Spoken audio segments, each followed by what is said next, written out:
My friend Jake wasn't new to the gym. In fact, it had become a ritual for him, almost therapeutic, a place to clear his mind, escape the stress of work, and push his body to its limits.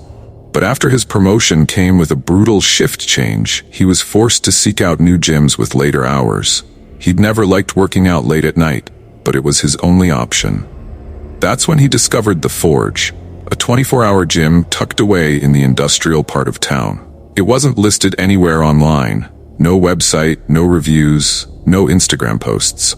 He'd only come across it by chance, driving past it late one night after work. It was a squat, dark building, almost hidden between two empty warehouses, with a simple neon sign that flickered lazily in the fog. There was something unsettling about how it seemed to blend into the background, as if it didn't want to be noticed. But Jake was desperate to keep his routine, so he parked his car and decided to check it out. The moment he stepped inside, the smell hit him. It wasn't the usual swin metal scent that filled most gyms. This was different.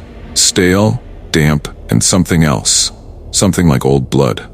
The dim lights buzzed overhead, casting long shadows across the weight machines and treadmills. The gym was nearly empty, except for a couple of people at the far end, silently lifting weights. Jake's footsteps echoed on the scuffed floor as he approached the front desk, which was manned by a man who looked like he'd been carved from stone. He was pale, gaunt, and his eyes were hollow, like they hadn't seen sleep in years. "New here?" the man asked, his voice a low rasp that sounded as though it hadn't been used in days. Jake nodded, his eyes scanning the gym. The equipment looked old, outdated, like it hadn't been upgraded in decades. But everything was spotless, almost too clean. No chalk marks on the bars, no water bottles lying around, no personal items, just cold, gleaming metal. $20 for a day pass, the man said, sliding a clipboard toward him. Jake handed over the cash and signed his name, his hand lingering on the pen. The paper was yellowed, and the list of names above his was barely legible, faded over time. But one thing stood out. All the dates were from months, even years ago. It didn't make sense. Was this gym really that empty? Or was something else going on?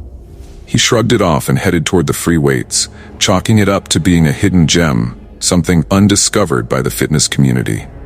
But as he walked through the rows of machines, a prickling sensation crawled up his spine. The few people working out barely moved. They repeated the same motion over and over, like robots, eyes glazed over and unblinking. No music played, no clatter of weights, no grunts of exertion, just silence. Jake settled on a bench press near the corner, trying to shake off the unease that had taken root in his chest. He loaded the bar and began his sets, the familiar strain in his muscles distracting him for a while. But the feeling of being watched persisted. He couldn't shake the sensation that something or someone was keeping a close eye on him. Between sets, he scanned the room again, but nothing seemed out of place. The other gym-goers were still at their machines, mechanically going through the motions. One woman on a treadmill hadn't moved an inch forward in the 20 minutes he'd been there. Her feet hit the belt in the exact same rhythm, over and over, her face expressionless, eyes fixed straight ahead. Jake's skin crawled.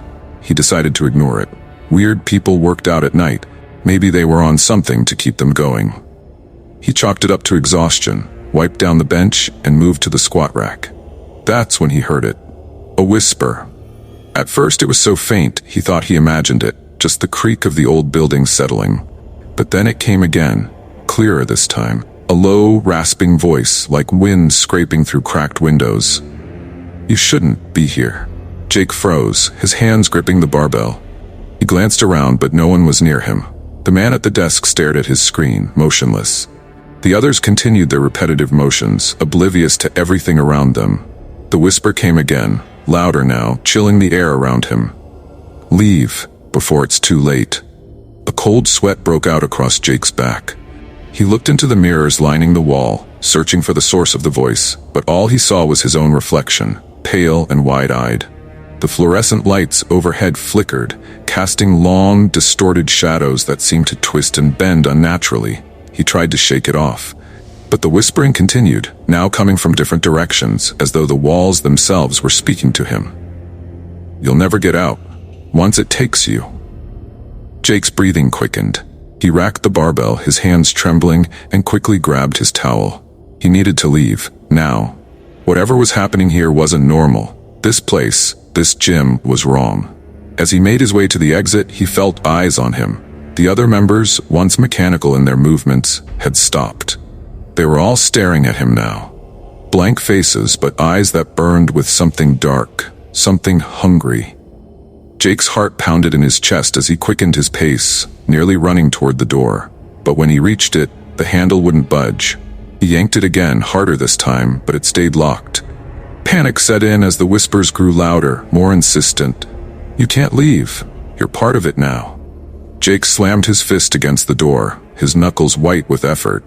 Let me out, he shouted, his voice echoing in the eerie silence. But the man at the front desk didn't move.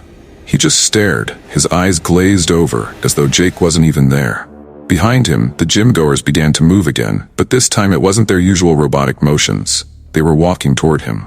Slowly at first, but with purpose.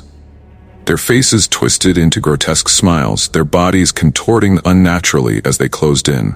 Jake backed away, his breath coming in ragged gasps. He felt the cold metal of the squat rack press against his back as they surrounded him, their whispering voices overlapping in a maddening cacophony. Join us. Forever.